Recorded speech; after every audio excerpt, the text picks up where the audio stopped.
ልባም ሴት ለባሏ ዘውድ ናት። አሳፋሪ ሴት ግን በአጥንት ውስጥ እንደ ቅንቅን ናት።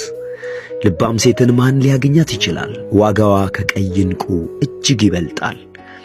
መጽሐፍ ቅዱስ ስለ ሴቶች ሲናገር አብዝቶ አትኩሮት ከሚሰጣቸው ነገሮች መካከል ልባምነትን ዋነኛና ትልቁ ጉዳይ ነው።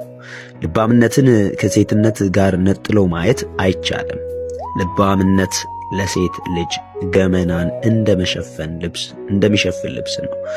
ስለዚህ ሴት ከልባምነት ጋር እጅና ጓንት መሆን እንዳለባት አያጠራጥርም።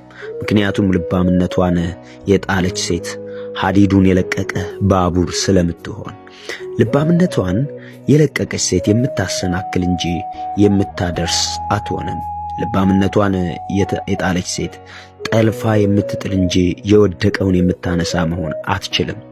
ልብ የሕይወት ማዕከል እንደሆነ የሴትነት ማዕከልም ልባምነት ይባላል ይላል። ቤተሰቦቼ እንግዲህ በጣም እየገረመኝ ነው። ሼር፣ ሪፖስት፣ ኮፒ ሊንክ አድርጉልን። ተባረኩ።